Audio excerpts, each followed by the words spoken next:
Back here with Deuce Mason, who is not live from the Deuce and Mo podcast studio. He's joining us from his car because, which is a studio, as he said, there was jackhammering going on Whoa, outside here. whoa, Well, that's whoa, what whoa. he said. Well, hey, yo, that's just what it is. All I'm That's doing, just what it is. look, I'm trying to convey to the radio We audience. don't really throw flags on gas. Do we want to set that precedent? He said it. Wow. True. Wow. Will you grow up, pal?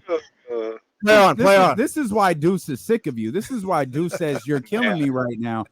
First of all, welcome back. We're thrilled that you're here with us. Your podcast partner is out doing some great work in Orlando, so she's gonna obviously miss our conversation and miss the next couple of Kings games. But you're gonna hold everything down for the pod. And you said Kenny is killing you, so let's start with it because that's my life, pal.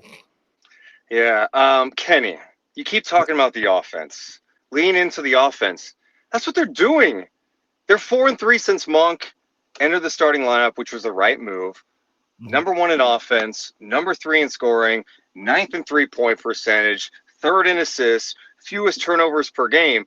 It's not the offense. I think we get into this mode where we oh man, why aren't they doing this? Oh, closing games. It's the same issues we all know.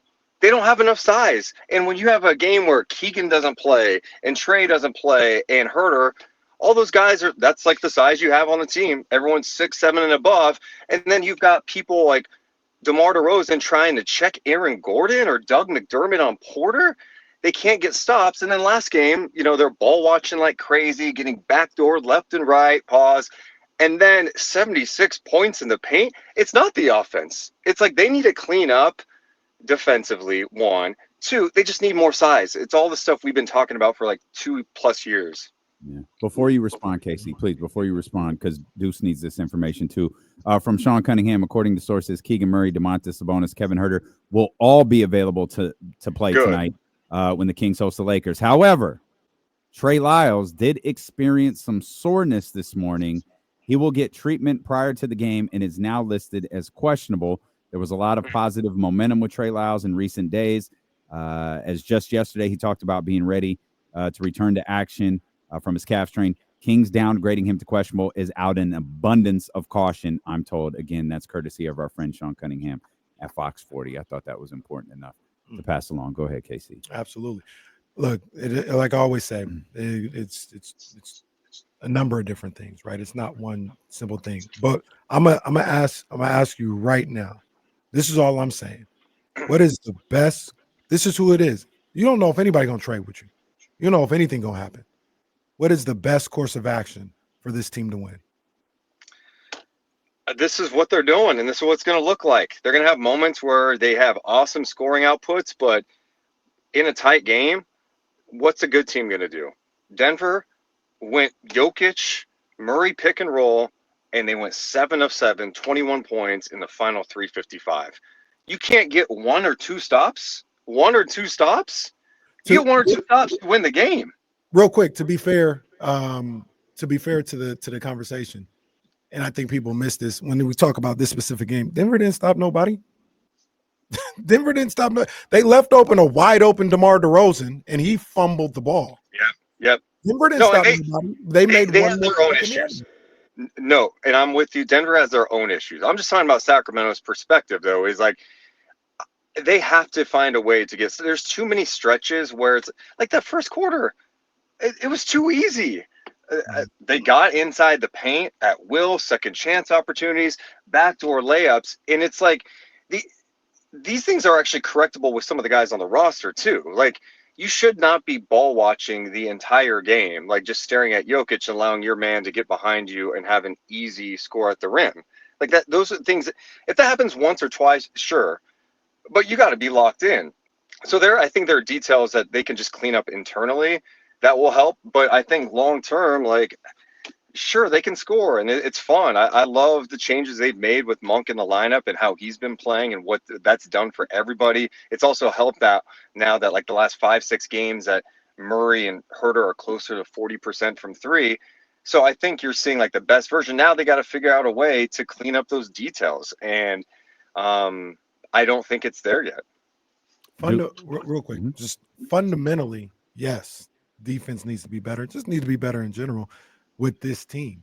But once again, when I say lean into the offense, I'm talking about what you have. Like, we can't keep wishing upon a star for some random person that's going to come here and change everything. You have what you have. What is the best course of, if you were to coach the personnel you have, what is the best course of action that you can get the most out of the personnel you have? And But I think that's what they're all I'm doing. saying. That's what they're doing. I mean, like I said, since Monk's been in the lineup, they're scoring 126 a game. They're above There's two. 500. It's. I mean, their offense is clicking right now. It's can they? And the other thing too, I would say, is the one area in closing with the offense I want to get better is I felt like in that Denver game, they missed some good looks, but also like we can't have a quarter where Monk only gets 2 shots. He's too important, and I feel like I understand DeMar and Fox are the clutch guys and the closers. That's fine, but it doesn't have to be force-fed to them either. Just run your offense. Let's get a good look. I know Malik Monk with the ball in his hands can create for others. I know he can create an awesome ISO situation for DeMar DeRozan. I know he can get Fox a catch-and-shoot opportunity. I go into the – we talk about the Jokic-Murray pick-and-roll being lethal. I think the Sabonis Monk pick and roll is lethal, and there's so much that you can get out of that. So do more of that down the stretch games too. Mm-hmm. So Deuce, you are of the belief that this roster is good enough to get where they want to go. They just need to fine tune some things internally. No, I mean, I think this is no, I don't. I think they have to make a move. I don't think it has to be like a massive swing for a star or anything like that. I mean, I think they could add Dorian Finney-Smith would help this team dramatically. Like he would come in, and plus he has a toughness. He's a dog. Like he talks. Like I love that type of personality. People talking about Cam Johnson. I think it's just going to be too expensive, you know. I'm like, okay, I've heard the Keegan conversation too. I just don't see how trading Keegan for a Jeremy Grant or a Cam Johnson makes sense. Like to me, I need Keegan on this team and add with Keegan, not give up Keegan. I think he has been really good defensively, although, there's been some games throughout this stretch where I don't think he's looked good. I don't know how much that is because of his foot, but I think overall he has meant a lot to this team defensively and rebounding, and getting another wing would be nice because you don't have to play this guy 40 minutes a night. Like, got to take some pressure off of him and Sabonis. They just need more size. They do. I think they need to get where they want to go and the expectations that they have for themselves and that a lot of us had for them. Yeah, they probably do need some help. I don't think they need any help to be better than what they are right now. Like, they have enough to be 3 games over 500. Okay. They don't need to go get somebody else out there. And once again, if they need to go get somebody else to be 3 games over 500, then what were we talking about for months about this team? Like, why were we excited? Why were we hyped up? Because the roster was the roster at that point, and when everybody was like, "No, this team, oh man, we're excited, we got DeRozan." Like, and then what are we upset for?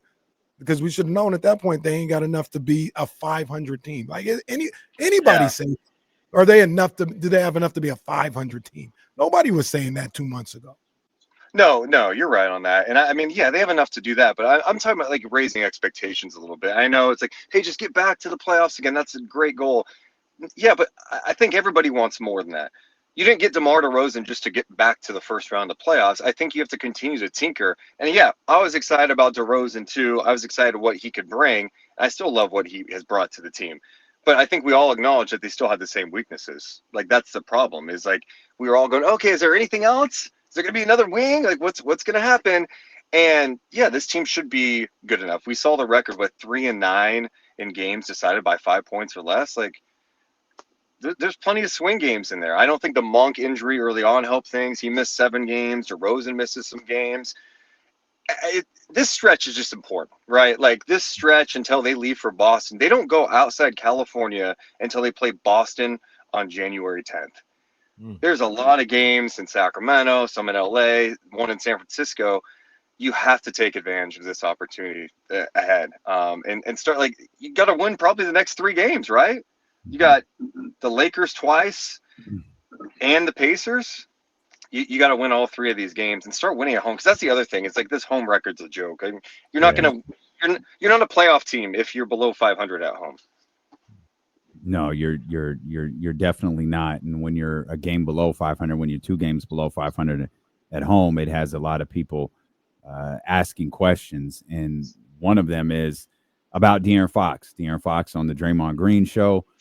Mike Brown seemingly talking to De'Aaron Fox directly through you guys at his media scrum yesterday. What did you make of what Mike had to say? And do you think he has a point about De'Aaron Fox? Does De'Aaron need to find that next gear, so to speak? Yeah. I mean, if De'Aaron, first of all, I love what Mike said, and Mike's been pretty consistent about challenging De'Aaron since he got here. I think Mike Brown has helped elevate De'Aaron to another level. I think he's gotten more out of him, maybe realized what Fox is capable of.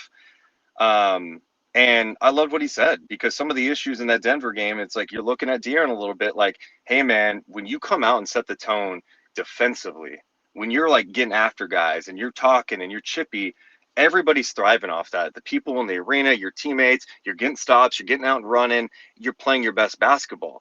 But when you're getting carved up, someone's got to like take responsibility. And if you want to be like elite in this game, then you got to do it consistently. I mean, I think he's a beyond talented player, but to be a superstar in this league, you have to do it literally 95% of the nights you play.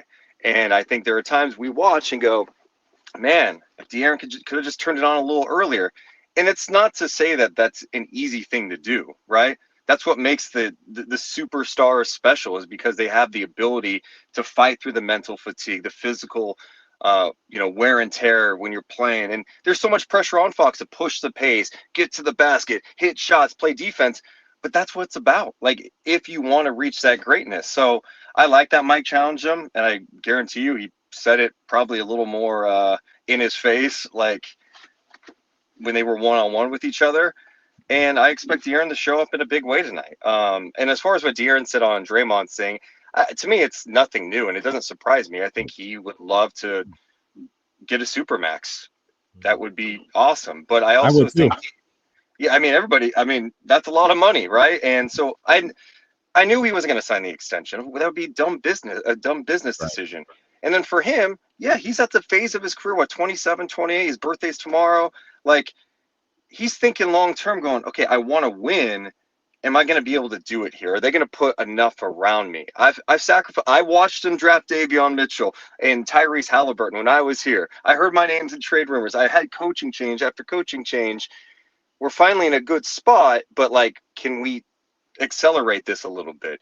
And it's definitely, it's concerning, like, long-term, because I want Fox to be here, but I think he can control what his play on the court, and then hopefully the front office can, add to and tinker with this lineup and this team to take them to another level. Here's the frustrating part. If I'm De'Aaron Fox a little bit, and we spoke for like an hour. What are you drinking over there? What is that? Coffee? Iced coffee? What is that? A little espresso, Oh, I see. Look, come on, man. That Deuce ain't playing, man. Anytime you get a drink that's layered with multiple colors, that's pretty fire. That's pretty fire right there. Yeah, I see him, man. I see him champagning and campaigning with his that's what he's doing.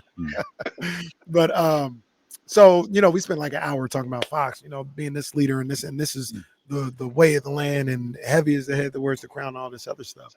But the things that we talk about, and even Mike Brown talked about, like, hey, like, our team is struggling defensively. Like, you got to be the one that anchors all this. And if I'm De'Aaron Fox, I'm like, I get you, coach, but people that are looked at as being higher than me in the pantheon of current NBA players, your Dame Lillards, Lucas, Jalen Brunson, John Morant, I promise you, none of their coaches are asking them to do that. And everything is fine. Ja don't play, no guy don't play no defense, none. And they are able to just float around on offense and be aggressive and do all this other stuff, and then hide and guard the weakest shooter in the corner. It's like, man, come on, man. Like, I'm listening. I hear you, Coach. I'm trying to take on all the responsibility I can. But in your opinion, Deuce, why do those guys seem to get a pass for that, and De'Aaron's asked to do more? I mean, it's a roster construction issue. Like Dame, well, he's got Giannis and Lopez behind him, right? You can get away with some stuff. They have some more length, Same with Memphis. They've got wings. They've got size that maybe you can get away with that. This team doesn't have that. They don't have Sabonis. Love the guy. He plays hard. I loved how he played against Jokic the other night. He's not blocking shots. He's got like a 6'10" wingspan. His arms are not long at all. And then your wing situation, as we talked about, Keegan Murray is like your wing, right? Like, that's it. So the margin of error for this team is so slim. And I think that's why we're having all these conversations. Oh, can Fox do this? Can this do this? What about the offense late in game? Oh, lean into this offense or defense, whatever. Is because it's just how the roster is like constructed. And so, yeah, he's asked to do a lot, but I think he's capable of it. I still think he's an underrated player. And I know I've heard you say this before, Kenny. Like, I do agree with you. I think he's probably the best two-way point guard in the league, right? With the amount of pressure, or one of the best when it comes to his ability to go get buckets, to put pressure on the defense, and then also defend on the other end and defend multiple positions. Like you said, they're not hiding him, right? Mm-hmm. He is defending some of the best guys. But yeah, it's kind of unfortunate for him. I mean, he probably needs some help to take some pressure off of him too, so he's not relied upon to do so much. Because I think he gets a lot of the blame sometimes. Like all of a sudden he'll be inefficient for a stretch. And it's like, oh, he's coasting. It's like, no, he's just missing shots, and he's still competing defensively, but he's asked to do a ton. We've said the same thing about Keegan Murray, right? Like Keegan this year, for the most part, hasn't been able to knock down shots consistently, but he's being asked to play 40 minutes a night, defend multiple positions, crash. Oh, and we need you to hit open shots. It sure would be nice if you had another wing so the guy could play 33, 34 minutes a night, and maybe he doesn't have to take on the responsibility of guarding some of the best guys in the league. Are you buying into the Twitter conversation about De'Aaron is starting to work his way out of Sacramento? No. I think because this is your boy. He's been to your house. Like the whole family that is has his been boy. over. That is his boy. Yeah. How many times have you watched Poppy? Have you babysat Poppy? Uncle Deuce. Uncle. All I know is after we did that podcast and he retweeted it. He's like, just friends hanging out. I'm like, friends? I don't even have your number. I don't even we're like that. I'm like, okay, cool. If you want to call me your friend. I think he's keeping his options open. Why would he sign the extension now? Of course it makes zero financial sense to sign the extension before next year. Right.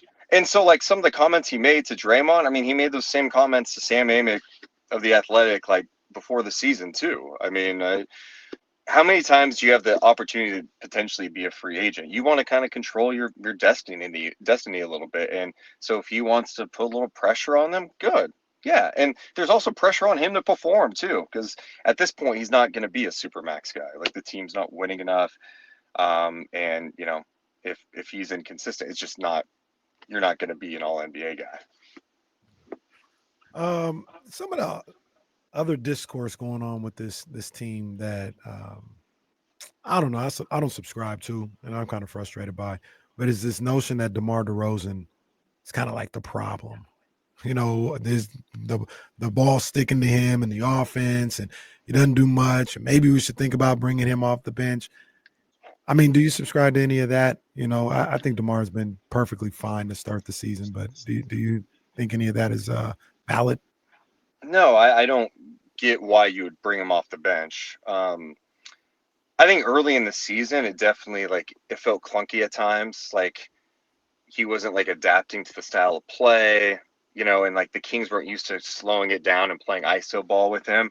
But I think they figured it out. I think he's playing with better pace. I think they're picking the spots to set him up in isolation situations as opposed to him bringing up the ball. I think that's the other benefit with Monk in the starting lineup is let Monk or Fox bring up the ball and initiate. And DeMar, I felt was doing that more so in the early stages of the season. I think watching DeMar, the problem is the Kings have so many weaknesses. You don't look at DeMar as the one that was solving all their weaknesses, but one of their weaknesses was having another guy that can go get you a bucket. And I think him being out there scoring 20 every single night for the most part, it just makes the Kings so much more difficult to defend offensively. Sabonis is having the most efficient year of his career. I think that in large part is because you add someone like DeMar on the floor too. There's just so many weapons that the Sacramento Kings have. They make it's really challenging to guard, but you know, it's like I don't know how they get better, you know, with trades. It's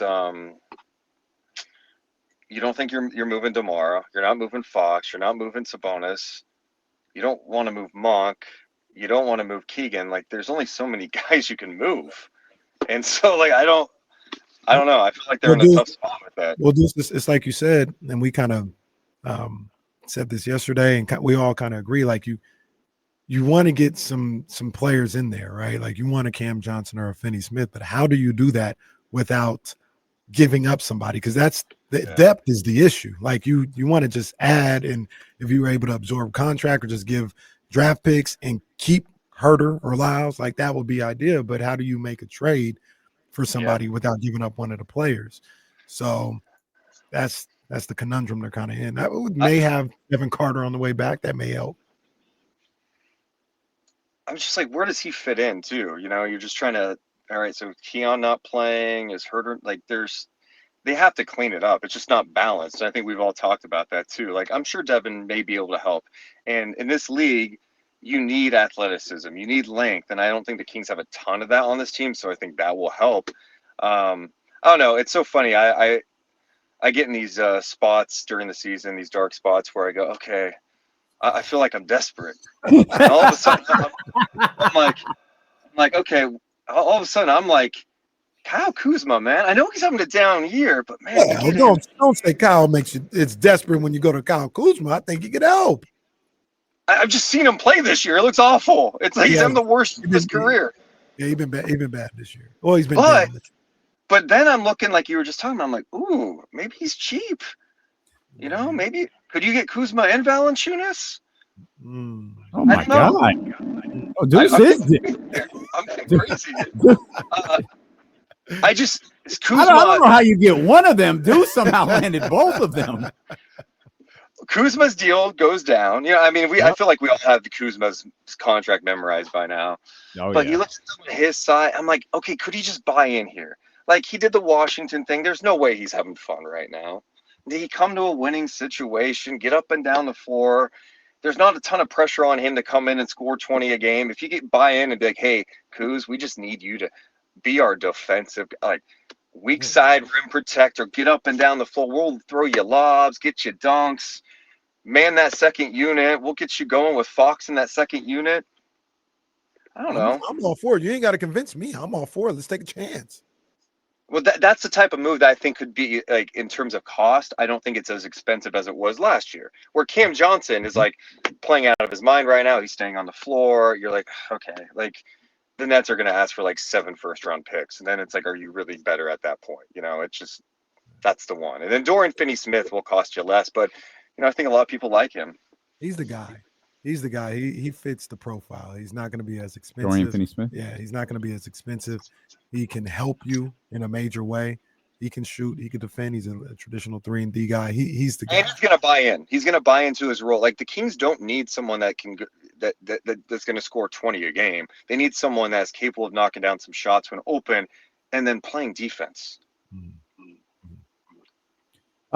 We missed you, Deuce. I feel bad that you're sitting in your car and you got a busy day ahead. So we're going to let you go prepare for your multiple jobs that you have to execute tonight. I appreciate you guys. I missed you guys.